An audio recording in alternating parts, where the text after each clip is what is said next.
Attunement. Check. Playing a healer. Absorb. You're a Check. Playing a healer. Penance. You're a Check. What? Playing a healer. You're a What the fuck did you just call me? Switch to Shadow. Don't be a grunt. But you said... Man, fuck off and let me tell you about Shadow. Just get your butt ready for talents, legendaries, covenants, rotations, and more. But you called me a c***.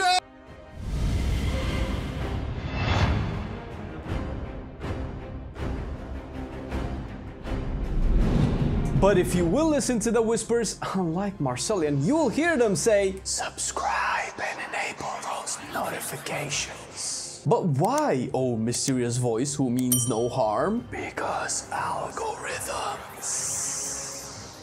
Don't you mean it will help our viewers get notified of our stuff, make the channel grow, and show them when we do other cool stuff?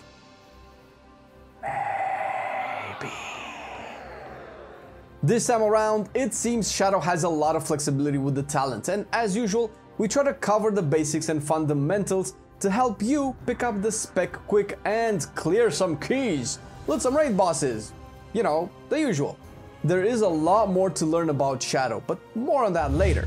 To begin with, Fortress of the Mind is a talent that works in most scenarios, although you might have a better time with it in raids. It's one of the best single target options on the road, if you don't have to move a lot, and usually movement is more demanding in mythic dungeons, and maybe certain bosses, but that has to do with the difficulty of the raid that you do, your group strategy, and so on. Alternatively, Death and Madness is your M+ option.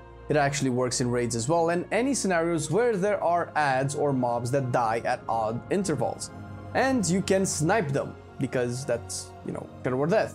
This adds the extra awareness you need to have when using Shadow Word Death a lot so you don't die, but it will end up in a lot more damage overall. Next up, Body and Soul will be your default in all content. It's a small burst of speed on the target you pop a shield on, yourself included of course. And you don't really have a lot of mobility outside certain instant spells that let you move between globals, and this is where Body and Soul comes in handy. There are also scenarios, mostly in high mythic plus dungeons, where Sand Lane can offer big benefits in helping your group stay alive, if you can forgo the mobility offered otherwise. With the proper cooldowns aligned and a big pool or a tyrannical boss, being able to convert a lot of your damage into healing by just pressing one button can either save the group, save your healer the mana, or let them actually contribute to the DPS as well, with almost no loss on your part. On the third row, you got some options. Twist of Fate is what you want for pure single target boss damage. It adds 10% damage boost for 8 seconds if you hit a target that's at 35% HP or lower. This is almost always useful in raids, since bosses become the most dangerous when they are in execute range. Not to mention that's when your cooldowns usually come back up and when your healers start to run out of mana, hence why you want to pump. Also, a lot of groups pop Bloodlust around 30% of the boss's HP if they didn't do that at the start. Close to this one, Misery outputs similar damage and starts to be better when you add a few extra targets, and even in mythic dungeons when the adds are spread out. Over the course of a long fight, Misery's damage, even in single target, will start to showcase from the globals it saves you by refreshing your dots. When you have a few extra adds, which is for more than half the raid, its value goes even higher. Again, adds have to be spread. For consistent stacked AoE, and this is where I wanted to get to, mythic keystone dungeons mostly, Searing Nightmare is the go-to. You can only cast it during Mines here, and it deals extra damage to targets affected by Shadow Word Pain. This is the new kid on the block for Shadow in Shadowlands. Moving on! The fourth row is mostly a utility row, and what you pick matters in how much you can put it to good use. Psychic Horror is a single target range stun that helps with ad control. There are certain ads in Nathria that can be affected by this. I'm thinking Sun King, Kel'Thas ads, among others. But mostly in dungeons is where you will find use for this, considering you don't have a regular interrupt as in a kick, but a long cooldown silence. Being able to stop a cast with a stun is the next best thing. But sometimes if you don't interrupt the cast, the mob will just resume casting it after it gets out of the stun, so that can be resolved by last word, at least over the course of a long fight or a dungeon altogether. Silence is still a pretty good crowd control ability, and there are situations where silence is better than an interrupt.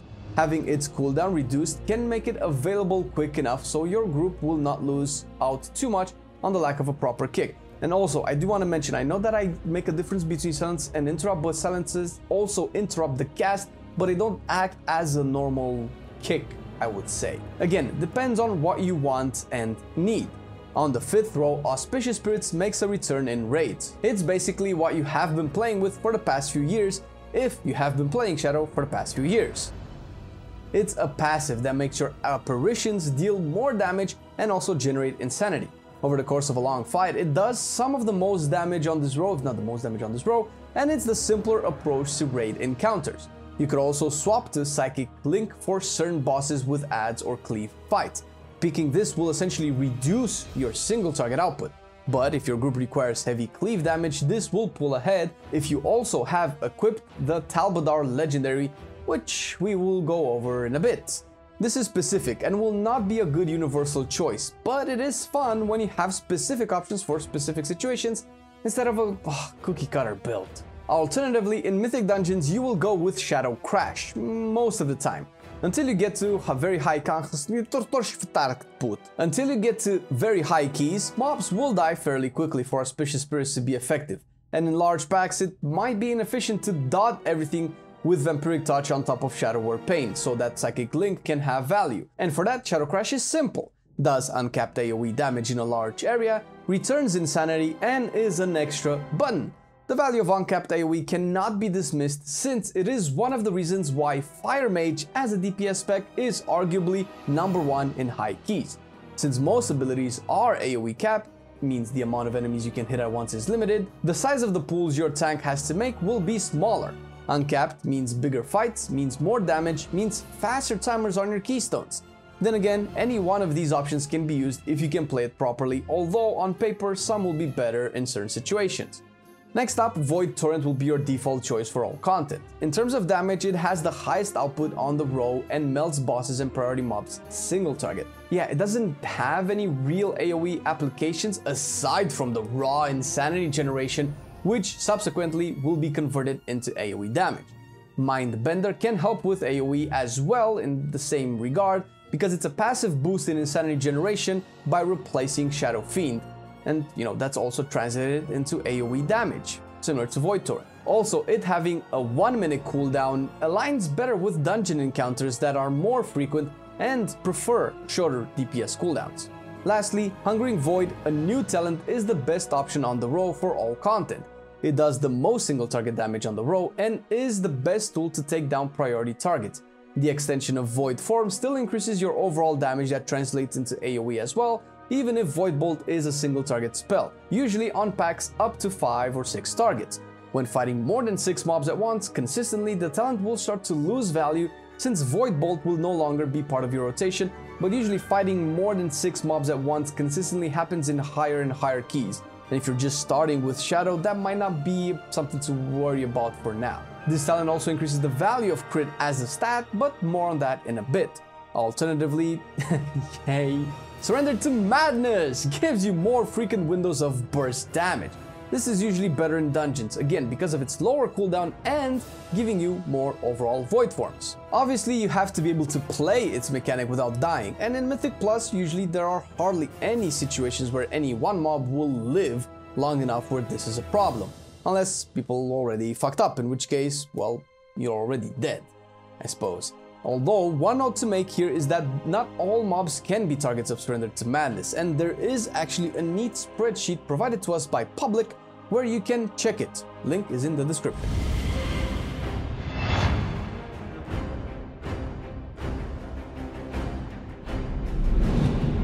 Stats are usually what you will look at when choosing a piece of gear.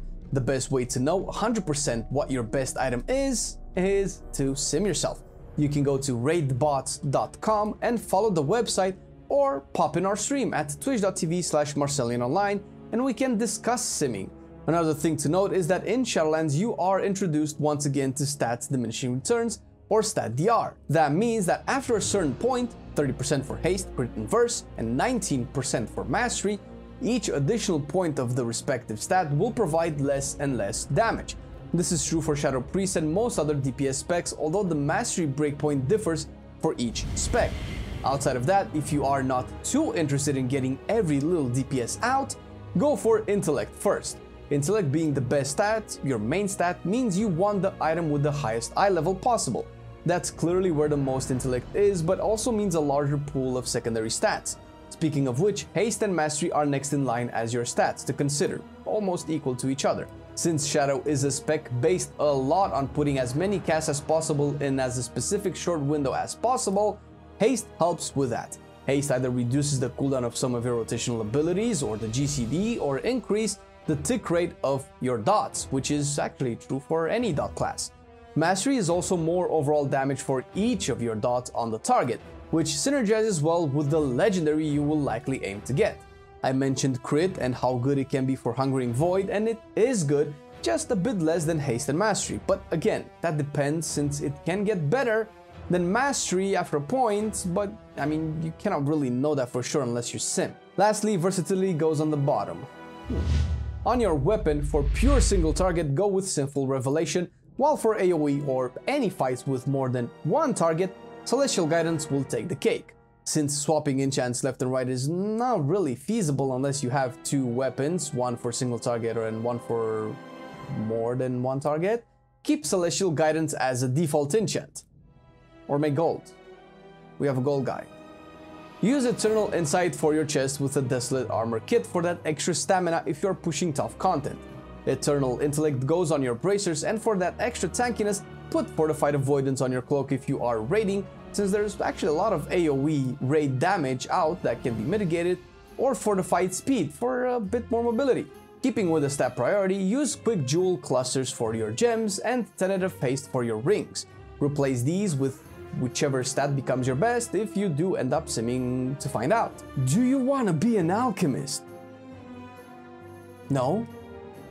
Well, too bad, because there are a bunch of potions you want. To keep it simple, Potion of Phantom Fire is going to be your single target damage choice if you want every little point of additional damage, but outperformed by Potion of Spectral Intellect in any AoE encounter, even Cleave, and in general scenarios if you cannot be bothered to keep two types of potions.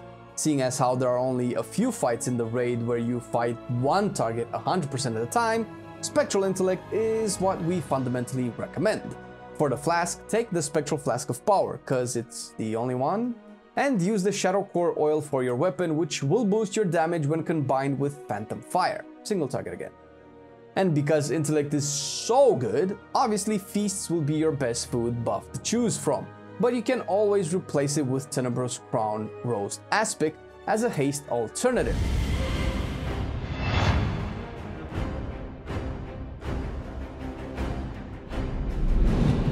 Right now, aside from Kyrian, which is just a bit weird for Shadow, all Covenants are good and they all have specific scenarios in which they excel. Obviously, you cannot just change Covenants at a whim or at the drop of a hat, so for a more balanced approach, we recommend Night Fae, especially since we are at a point where Blizz just announced a buff to Night Fae for Shadow, after Night Fae has been already performing a little bit better than the rest. Night Fae Guardians has received a buff to the cooldown reduction it can offer for your Void form, among other things, which is obviously of interest since Void form packs the biggest punch in your damage output profile.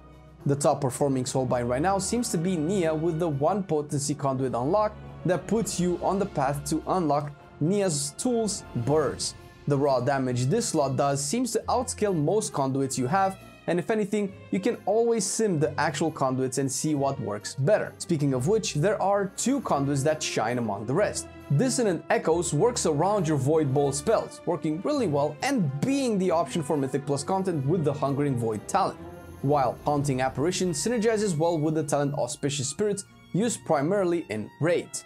For the Endurance slots, which you might end up having more of, Light Inspiration and Translucent Image provide the most amount of defensives best for your kit in terms of what you can find from an Endurance conduit. As for Finesse, really pick your poison, to be fair, but Mental Recovery can give you some utility in dungeons where the slow can help your tanks kite more.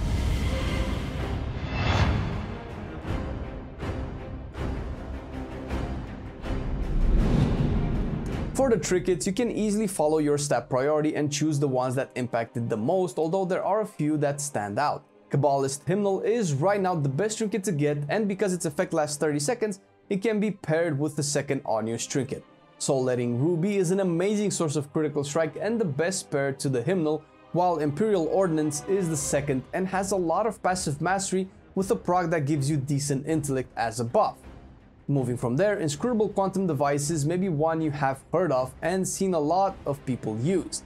It has a few potential procs that not all of them will net you the buff you want.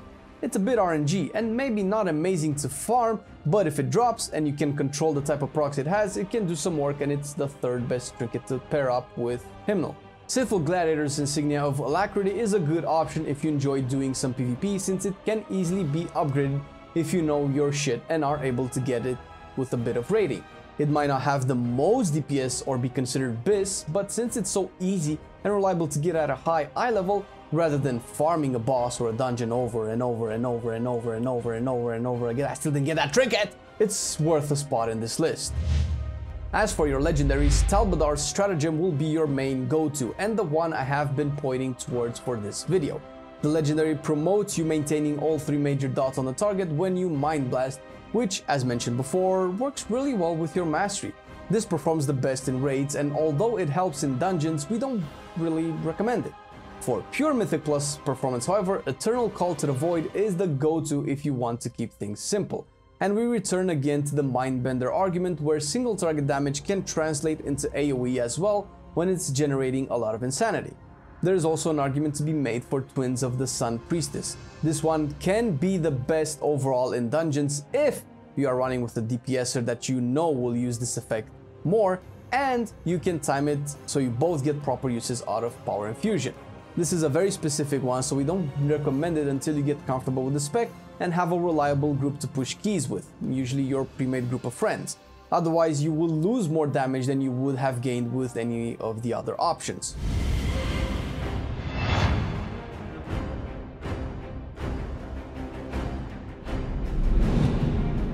Precast Vampiric Touch before the pool and apply Shadow Word Pain. Pop a Mind Blast, cast a Void Torrent, use Shadow Fiend. If you have over 85 Insanity, cast Devouring Plague.